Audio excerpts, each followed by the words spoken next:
Jain everyone, welcome to the Create Talk YouTube channel में आपका स्वागत है।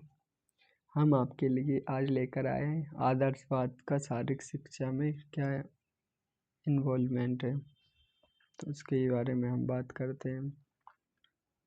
जैसे एक नॉर्मल बात करते हैं कि आदर्शवाद तो होता क्या है। जैसे ये एक दार्शनिक शास्त्र रहता है, आइडियलिज्म, फिलोसॉफीज वगैरह। तो इसको सबसे प्राचीन विचारधाराओं में से एक माना जाता है सबसे पहली बात तो। और ये विचारधारा है कि अपने सेल्फ की, यानी इसमें जो सब्जेक्ट दिखाए जाते हैं बाहर के फिजिकली रूप से, उनको ये इम्पोर्टेंट नहीं मानता है।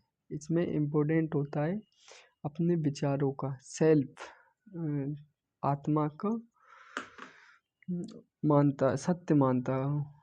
और आदर्श का मानना है कि भौतिक यानी फिजिकल वर्ल्ड नस्बर होते हैं, यानी कोई भी फिजिकल चीज़ें नस्बर समान होती है, यानी कोई मूल्य नहीं है इनका। जबकि विचार और आध्यात्मिक मूल्य इसमें परमानेंट मानता है, यानी इसकी आत्मा को ही ये परमानेंट मानता है। इनका जो पहले सुकरात, प्लेटो एंड डेकार्टे और कार्टे, इनके आदर्शवाद को दिया है। सबसे मैंने इसमें सुकरात, जिसने इसको आइडियलिज्म का फादर माना जाता है, और प्लेटो वगैरह भी है। मनुष्य का इसका मंत्र है, यानी से हर एक चीज़ का कोई भी टाइटल वो होता है एक वाक्य, तो इसका एक मंत्र होता है कि मनुष्य का मन ही वास्तविक होता है और कुछ ना होता है इसमें। से आदर्शवाद के कुछ सिद्धांत वगैरह है, जैसे अध्यात्म जगत की प्रधानता, यानी अध्यात्म को मानना ही इनका मुख्य उद्देश्य होता है। भौतिक वस्तुएं नष्ट हो जाती है, लेकिन विचार कभी मरते नहीं है, इसका ये एक सिद्धांत है। क्योंकि ये तो सत्य है कि भौतिक वस्तुएं एक ना एक दिन नष्ट हो जाती है, लेकिन विचार, आत्मा नश्वर है एक। एंड सेकेंड हो जाएगा इसका मनुष्य का महत्व। मनुष्य की अपनी बुद्धि और विवेक के कारण वे अन्य प्राणियों से श्रेष्ठ होता है। यानी दो सामान्य मनुष्य होते हैं, एक बुद्धि से भरपूर होता है और एक में थोड़ी बुद्धि का कम उपयोग किया गया है। तो जो विवेक से पूर्ण रूप से होता है बुद्धि, तो उसको है ना सर्वश्रेष्ठ माना जाता है। आज की दुनिया में बुद्धि का ही इम्पोर्टेंट नहीं है, जो भी चीज़ें होती हैं वो विवेक के द्वारा और बुद्धि के द्वारा संभव की जा सकती है। थर्ड हो गया सत्य, शिवम, सुंदरम। आदर्शवाद 3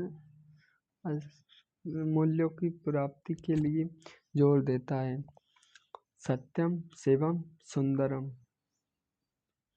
एंड फोर्थ है स्वयं बोध, यानी सेल्फ का अध्ययन करना, सेल्फ का बोध करना, रियलाइज करना कि जीवन का अंतिम लक्ष्य स्वयं को जानना होना चाहिए, मनुष्य का विकास करना नहीं है। क्योंकि व्यक्ति अगर अपने आप को नहीं जान सकता तो दूसरे को क्या जानेगा। और आजकल तो यही चल रहा है कि व्यक्ति को सबसे मेन होता है कि अपने आप को नहीं जानना है। अपनी गलतियाँ कभी नज़र नहीं आएंगी, लेकिन वो दूसरे की गलतियाँ निकालने पे ही हर वक्त तैयार रहता है। इसलिए सेल्फ को जानना चाहिए और अपन क्या है उसके बारे में जानना चाहिए। आदर्शवाद में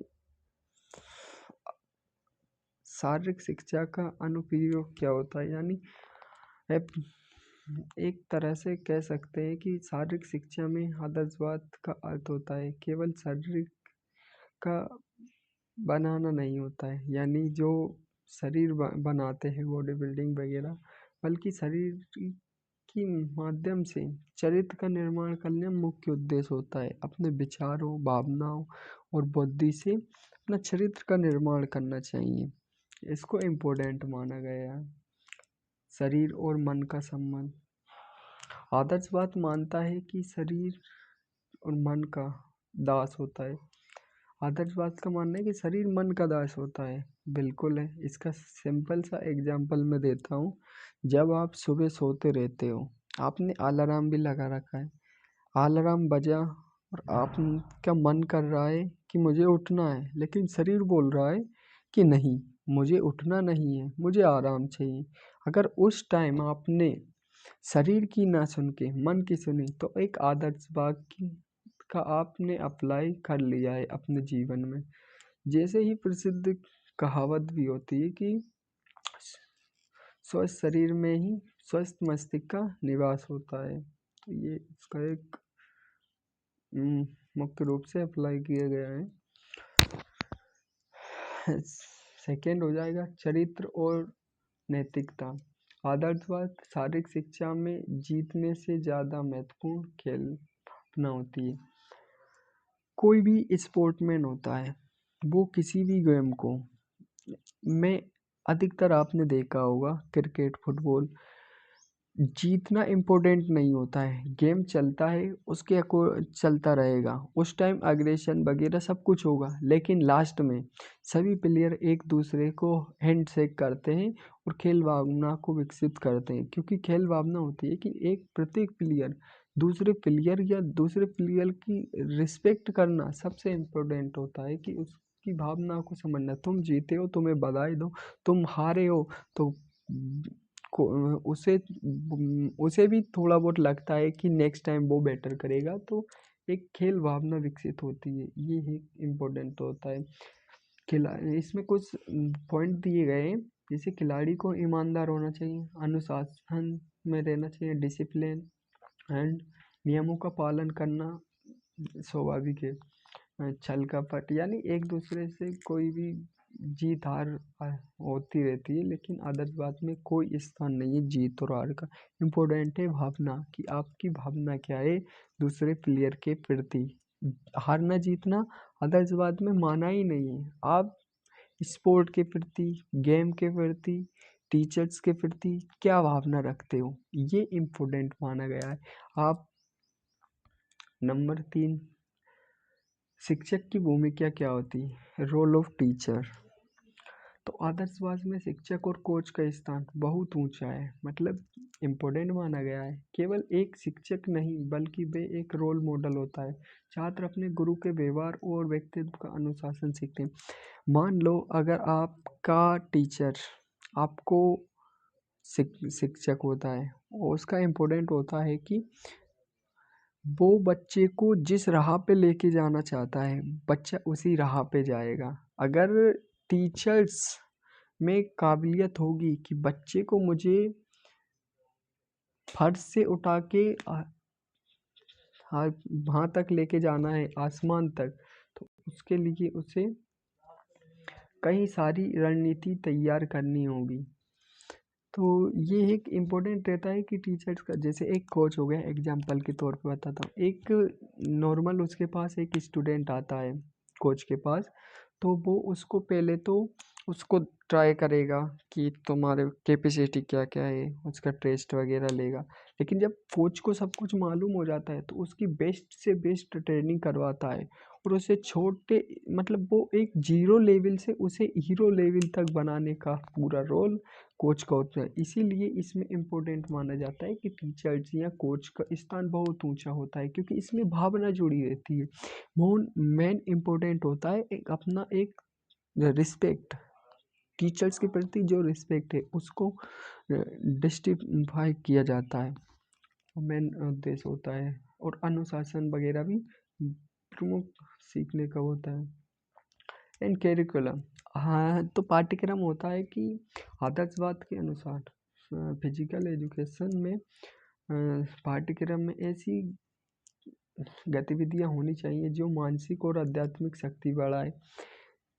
जैसे आपने देखा हैगा, फिजिकल ऐसा सब्जेक्ट है जिसमें कोई सा भी सब्जेक्ट छूटता नहीं है, सारे सब्जेक्टों को तैयारी कराई जाती है। और कुछ जैसे मेडिटेशन हो गया, योग, ध्यान, प्राणायाम, इनसे एकाग्रता के लिए सामूहिक खेल, टीम वर्कआउट मतलब टीम वर्कआउट वगैरह, तो टीम खेल हो गया, इनसे एक दूसरे की भावना वगैरह विकसित होती है, भाईचारा बढ़ता है, प्लेयर एक दूसरे को जानते हैं कि जो गेम खेल रहे हैं उसके प्रति उनका लगाव बढ़ जाता है। तो ये भी है वो रहता है कि सामूहिक कोई भी कार्य करने से भी हो जाता है। ड्रिल करना, यानी जैसे आपने एक मार्च पास्ट कर रहे हो, जैसे एनसीसी के बच्चे हैं वो मार्च पास्ट करते हैं, तो वो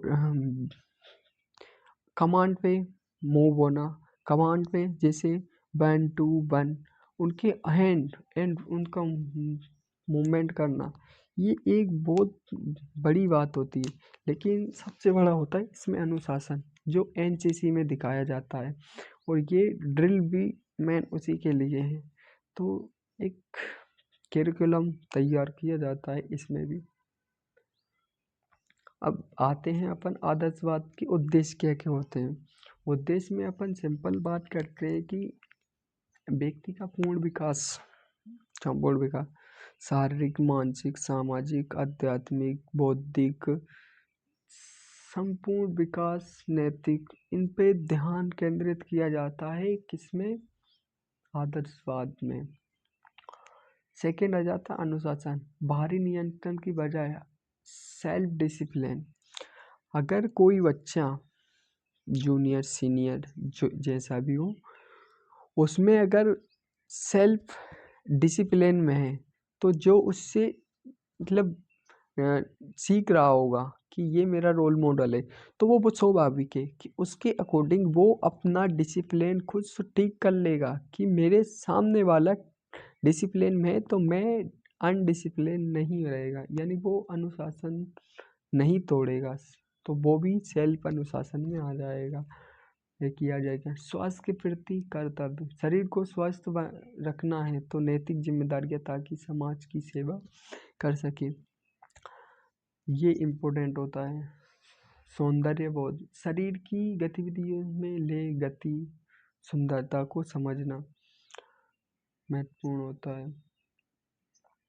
जैसे इसमें आलोचनात्मक विश्लेषण भी होता है कि आपको कोई भी चीज़ हो, दो पहलू हमेशा रहते हैं, किसी के गुण किसी के दोष, कोई सा भी हो जाए, व्यक्ति हो, कोई भी चीज़ हो, उसमें दो पहलू रहते हैं, एक अच्छा एक बुरा। तो इसमें भी हमने रखे हैं कि गुण क्या है इसमें और दोष क्या है।